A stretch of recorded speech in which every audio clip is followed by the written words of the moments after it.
Saviez-vous qu'il y a probablement des histoires mystérieuses et peut-être même creepy autour de chez vous? Ça va être l'objectif de cette nouvelle série de vidéos, une série où je vais avoir besoin de vous allez vite comprendre pourquoi. Ça va être une vidéo, j'espère en faire plusieurs, où je vais raconter des histoires mystérieuses qui ont eu lieu proches de chez vous. Comme ça, pour ceux qui vivent dans les régions que je vais aborder dans les vidéos, eh bien vous vous sentirez d'autant plus concernés. Vu que c'est la première de cette nouvelle série de vidéos, je vais la faire par rapport à moi, donc vivant à Paris, je vais vous présenter 5 histoires mystérieuses se déroulant à Paris ou qui concernent la ville de Paris. Vous allez voir, il y a des petites pépites. Si la vidéo vous plaît, je vous invite à laisser un j'aime et à vous abonner à la chaîne pour être au courant de toutes les prochaines vidéos. Je vous invite également à commenter. Vous pouvez me dire soit la région dans laquelle vous êtes né, où vous avez grandi, ou alors la région dans laquelle vous vivez actuellement. Et la région qui ressortira le plus sous cette vidéo sera la région qui sera le thème de la prochaine vidéo des 5 histoires les plus mystérieuses de votre région. J'espère que c'était plutôt clair, je pense quand même que oui. Et si vous êtes prêts, on est parti pour voir la première histoire mystérieuse de Paris.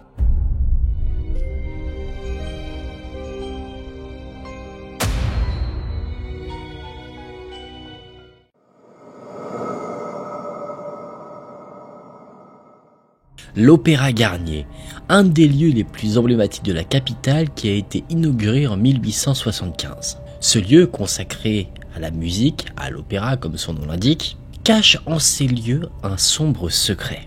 C'est un lieu qu'on peut visiter, que ce soit d'une manière touristique pour en découvrir les moindres recoins, ou alors où on peut assister à un spectacle si on est amateur du genre. Mais encore aujourd'hui, certains affirment que cet opéra est hanté par un célèbre fantôme. Il a été l'objet de pièces, et même de films il me semble, baptisé très simplement le fantôme de l'opéra, mais savez-vous que cette histoire-là est inspirée d'une histoire vraie? Au début du XXe siècle, beaucoup affirment que l'Opéra Garnier est hanté par un fantôme. La légende raconte que cette entité aurait pris possession des coulisses de l'opéra ainsi que des souterrains. Des souterrains très particuliers, car pour ceux qui ne le savent pas, dans les souterrains de l'Opéra Garnier se trouve un lac artificiel. Oui, dans Paris, sous un bâtiment, il y a un lac. Je sais, ça peut sembler assez fou, mais c'est vrai. Le fantôme de l'opéra serait un fantôme qui, au fur et à mesure du temps, aurait causé la terreur parmi les artistes et également parmi le personnel qui gérait le bâtiment. On attribue plusieurs incidents à cette entité. Ces incidents ont à chaque fois alimenté les superstitions et le folklore parisien.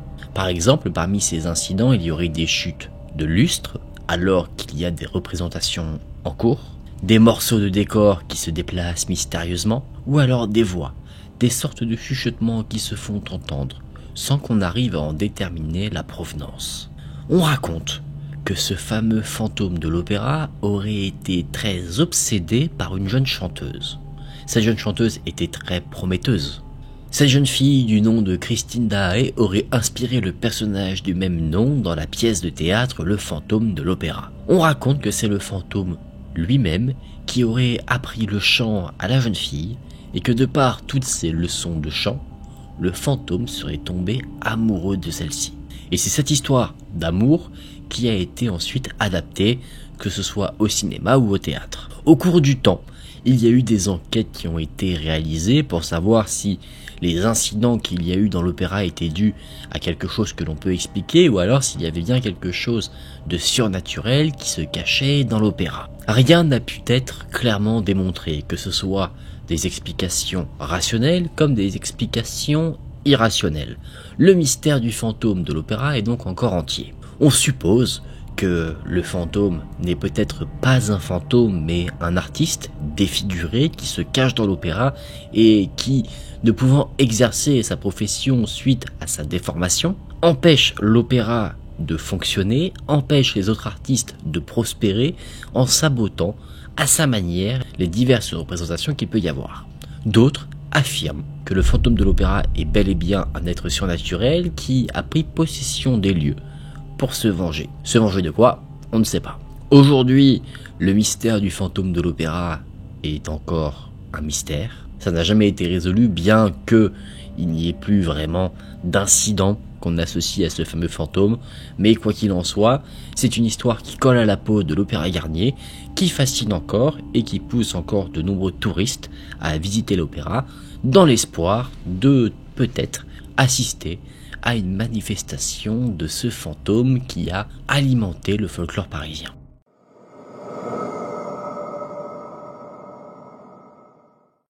Et si je vous disais qu'à Paris, on pourrait apercevoir, à certains endroits, une mystérieuse dame en noir?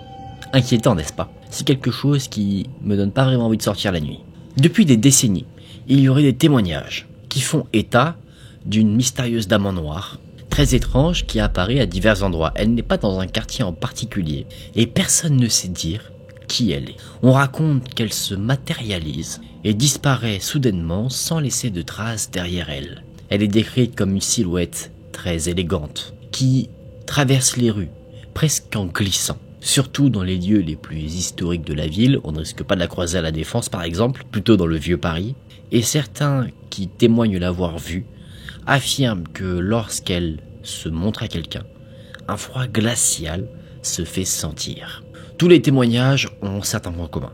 Le fait de voir une femme vêtue de noir et qui semble très distinguée, qu'elle est mystérieuse, elle ne dit aucun mot, elle ne fait aucun bruit. C'est comme si en fait elle n'était pas là. Et ce qui est surprenant, c'est que elle apparaît vraiment n'importe où, que ce soit dans des rues comme dans des cimetières, glissant entre les tombes. La grande question qui s'est posée, c'est qui était cette fameuse dame en noir? Était-ce une femme faite de chair et de sang comme vous et moi qui se baladait tranquillement dans les rues de la capitale, ou alors était-ce quelque chose de plus énigmatique et de moins tangible?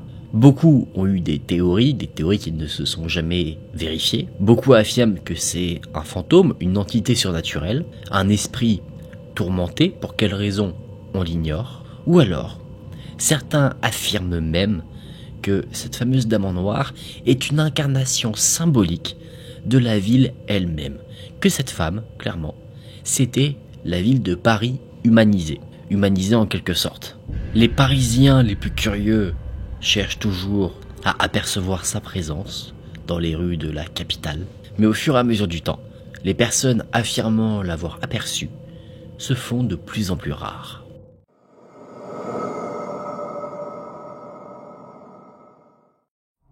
Les Templiers étaient un ordre religieux et militaire qui a été fondé en 1118 à Jérusalem par le chevalier Hugues de Payns. Je suis pas sûr de la prononciation, mais vous avez un peu d'histoire. Ils ont activement participé aux guerres saintes, aux différentes croisades, et c'est un ordre qui a amassé beaucoup d'argent. Et c'est sur ce point-là qu'un mystère parisien s'est créé. Ce mystère a évolué parce que, si vous ne le savez pas, alors je ne vais pas rentrer dans les détails de l'histoire parce que je ne suis pas quelqu'un qui est très qualifié pour en parler, je vais vous faire vraiment le truc très rapide. L'ordre des Templiers a en fait disparu très subitement.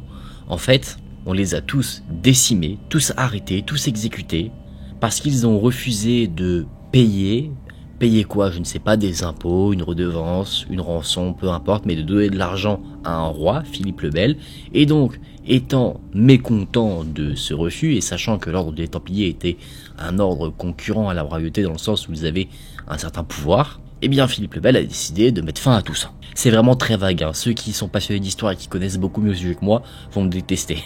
En plus de ça, on accusait les Templiers d'avoir des mœurs assez atypiques pour l'époque, parce qu'on est quand même dans les années 1300, donc notre esprit est beaucoup moins ouvert, si on peut dire ça comme ça. Et on accusait les Templiers d'avoir par exemple des relations entre hommes, chose qui était inacceptable à l'époque.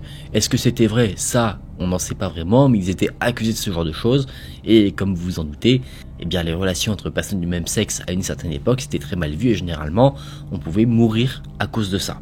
Bref, tout ça pour vous dire que les Templiers ont tous été exécutés, sauf que leur fortune, elle, n'a jamais été découverte. Ils avaient beaucoup d'argent, mais on ne sait pas ce qu'ils ont fait de ce qu'on appelle le trésor des Templiers. Il y a plusieurs théories. Une théorie dit qu'en fait, ils étaient vraiment ruinés, et donc en fait le trésor n'existe pas, mais une autre théorie dit que ce fameux trésor pourrait être caché à Paris. Cette histoire du fameux trésor des Templiers est une histoire qui a captivé beaucoup de chercheurs, beaucoup d'aventuriers, et personne ne sait dire où se trouve l'emplacement précis de ce fameux trésor. Certains disent qu'il se cacherait dans les tunnels souterrains de la capitale, d'autres dans des églises, dans un endroit caché qu'on n'aurait pas découvert. Et c'est donc dans ce sens que des explorateurs ont par exemple parcouru les catacombes de Paris à la recherche de toute trace de ce trésor. Ils ont cherché des indices dans d'anciens textes, dans les symboles qui étaient liés aux Templiers. Mais malgré tous les efforts de ceux qui ont recherché ce trésor, le secret des Templiers est encore bien gardé. Alors qu'on soit bien clair, ce fameux trésor, on ne sait pas ce que c'est réellement. On ne sait pas si c'est quelque chose qui est de monétaire, si c'est des bijoux, de l'argent, ou si c'est une sorte de savoir, un savoir secret que les Templiers auraient découvert, qu'ils auraient caché, à l'abri du regard du monde, et qui pourrait en soi changer notre vision, notre perception du monde. Donc, peut-être de l'argent, peut-être des bijoux, peut-être un savoir, ou alors des artefacts sacrés en lien avec la religion chrétienne, ou en lien avec d'autres religions. C'est difficile à dire parce qu'en fait on ne sait pas ce que c'est. Mais quoi qu'il en soit, tous ceux qui se sont intéressés à cette histoire de trésor disent que la valeur du trésor en lui-même a une valeur entre guillemets mystique, donc surnaturelle, beaucoup plus élevée que sa valeur matérielle. Par exemple, là vraiment pour vous donner un exemple, je vais vulgariser au maximum. Par exemple, admettons les Templiers ont caché un parchemin où ils expliquent par A plus B pourquoi les fantômes existent. Oui, d'un point de vue matériel, un parchemin, ça doit pas valoir très cher, même s'il est ancien, il doit avoir une certaine valeur, mais de savoir que le parchemin renferme, lui, a une valeur incroyable. C'est sûr que dit comme ça, toute cette histoire semble assez floue, mais ce qui est fou là-dedans, c'est qu'on ne sait pas en fait si ce trésor existe. On pense que oui, mais il y a quand même un doute raisonnable.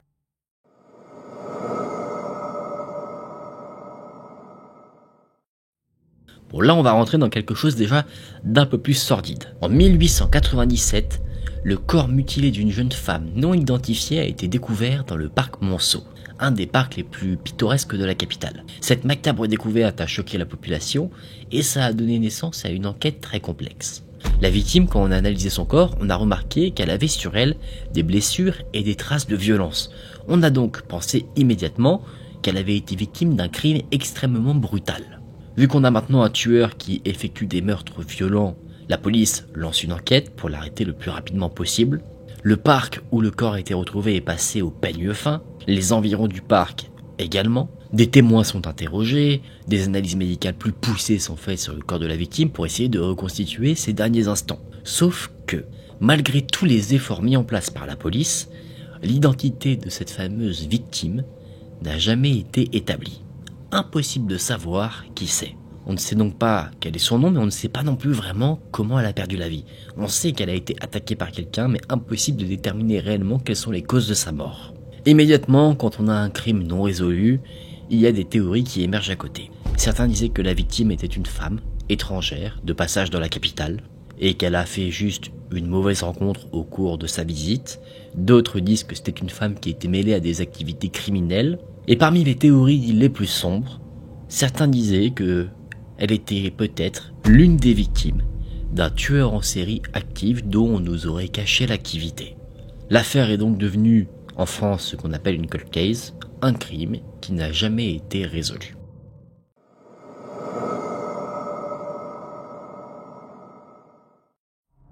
En 1987, Regina Kaiser, une étudiante en lettres à Paris, a mystérieusement disparu sans laisser de traces. Regina était une jeune femme talentueuse et prometteuse, appréciée de ses proches et bien plus intégrée dans sa communauté universitaire. Comprenez par là qu'elle n'avait apparemment aucun ennemi. Elle semblait appréciée, donc automatiquement, lors de sa disparition soudaine, tous ceux qui l'appréciaient ainsi que la police se sont mis à sa recherche. Des témoins ont été interrogés, ses proches, pour essayer de déterminer ce qu'elle faisait avant sa disparition. Des battues ont été organisées, c'est-à-dire des grandes marches où on cherche typiquement à la retrouver. En groupe, on essaye de maximiser le terrain avec le plus de monde possible et en fait on cherche comme ça si on ne trouve pas quelque chose, le moindre indice. Des mois ont passé et aucune nouvelle de Regina Kaiser. Évidemment, ce genre de disparition, ça a fait le titre de l'actualité. Sa photo a été placée dans les journaux pour essayer d'avoir un quelconque indice, un quelconque témoignage qui pourrait faire avancer les enquêteurs. Mais rien. Personne ne sait ce qui lui est arrivé. On pense à un enlèvement, à une fugue volontaire, une envie de Regina de changer de vie totalement, mais à ce moment-là, l'aurait-elle fait sciemment en savant qu'elle allait blesser ses proches, en partant sans donner de nouvelles, ce qui pour ceux qui connaissaient Regina semblait totalement impossible. Mais quoi qu'il en soit, aucune de ces théories n'a pu être vérifiée car encore aujourd'hui on ne sait pas ce qu'est devenue Regina Kaiser. L'histoire de la disparition de cette jeune fille a marqué la mémoire collective dans la capitale et elle a laissé un avis douloureux dans la vie de sa famille et de ses proches. Pendant longtemps ils ont continué à chercher des réponses, gardant l'espoir qu'un jour la vérité éclatera et que la justice sera rendue à Regina Kaiser.